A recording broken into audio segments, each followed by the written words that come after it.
Get ready for hour number 2, folks. That's right. Welcome to the show, or welcome back to the show. If you've been listening, thank you for listening to the American Adversaries Drive Time Prime Time Show, as we come to you live on FM 105.5 and AM 660 The Answer, and of course always on AM660theanswer.com as well, which is where you can go to help out True Life Choice and other folks who are doing their best to try to provide alternatives to women who are considering having abortions. I am Christopher Hart, coming to you live from the Mercury Free Broadcasting Studio. Please don't forget that the very best in Mercury Free Dental Care. Call my dentist, and his number is 407-678-3399. His name is Dr. James E. Hardy. His book is called Mercury Free. Please ask him about that when you give him a call. We are up on the Pariscope tonight, so if you want to just type in Pariscope at YouTube, P-A-R-I-S-Cope at YouTube, you can see what we're doing. And of course our archive is on our channel, which is what, General Paris, sir? That's Adversaries TV on YouTube. In the studio with me this afternoon is John Barrows, who you can visit at whowillstand.net, and he stands every day outside the abortion clinic that's owned by Dr. James, not even doctor, but Butcher James Pendergraft downtown, and also joined today by Vicki Botsford, the Executive Director of True Life Choice. And I want to get back to them in just a moment. Real quickly, though, just quick news update. Biden is to announce sometime over the next 36 hours or so whether he's getting in or not. Of course, my money is on he is getting in. Hillary is to testify Thursday. In the meantime, she is preparing herself for said testimony. All right, let's go. Mike, who's been on the line holding. Thank you, Mike, for holding through the break. Hey, no problem, guys. Thank you. Hey, what you guys were just talking about with that butcher doctor, I asked the question to John a week or so ago about, if he knew how many women, pre-Roe versus Wade were dying each year from these backstreet abortions. And I didn't ask it very well, but my point was the numbers probably would never add up. And statistics are facts and stuff like that. But I've never heard, what numbers they were using in the Supreme Court decision. Was it 1,000 a year, 10,000 a year? And I guess what I'm getting at is, how the liberals frame the argument and they change everything. And I'll give you an example. Sandra Fluck at the Democratic National Convention literally said that Republicans are trying to keep women from life-saving abortion. Yeah. And I almost had a stroke. And I told my wife, I go, right now, hundreds of women all over Orlando are racing to the hospital to have a life-saving abortion. And it's insane. It's obscene. And I was like, if we could combat them with their own weaponry, because only ours is the truth. Yeah, well, I see where you're going. And first of all, I think the premise of your original question is, were there more abortions before, or are there more abortions now? Is that kind of... No, it's how many women were dying from it. Oh, I see. Okay. Because that was the whole base, and you just said it. You said that's what Roe versus Wade was supposed to stop. A few minutes ago, you said it. And I was like, that's why I didn't ask it very well the last time. I wanted to clarify. All right, well, first of all, I don't think that there are any statistics, reliable statistics anyway, that will answer that question.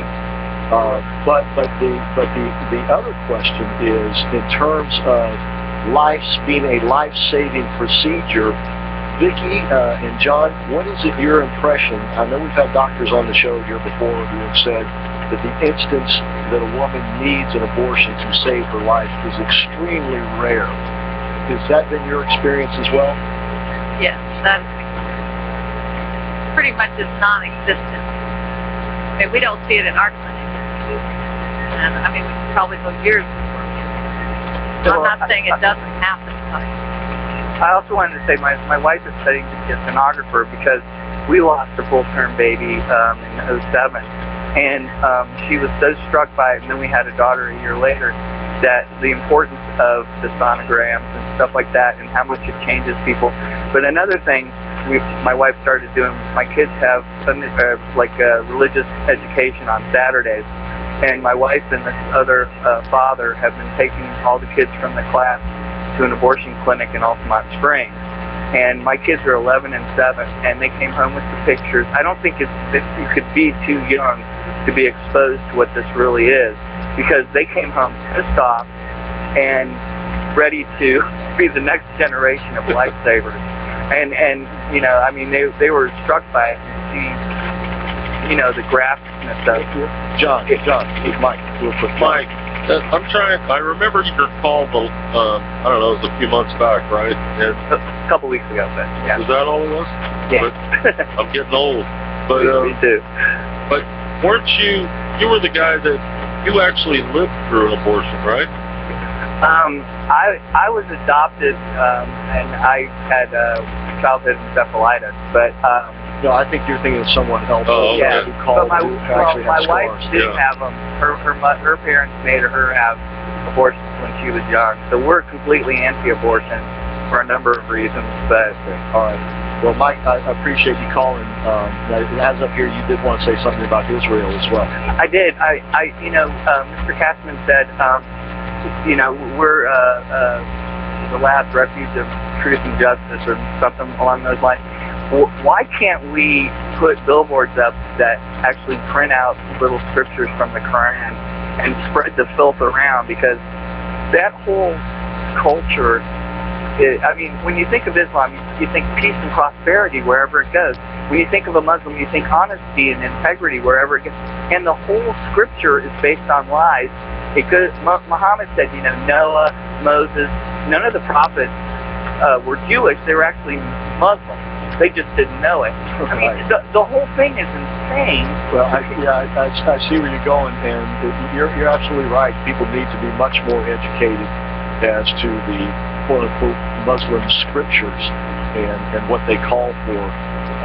But, you know, putting up billboards, I don't know if any billboard company in town would actually sell you some space to do that. It'd be interesting to find out, though. But there are organizations like Act for America who are doing, you know, great work in trying to bring to the public's attention the reality that is Islam. Well, I like their commercials on the abortion, because when they talk about women in crisis, it strikes a chord with me, because I've met them before, and they just need a little help and some love. That's right. And they'll do the right thing. All right, and that's where John Barrows and True Life Choice and other organizations like that come in. And that's why they need us. We're sort of the logistical help, so to speak. They're the frontline troops. We're the logistical help. So we need to help them with the funding to get this done. But Mike, thank you for calling. God bless you. We appreciate you being out there.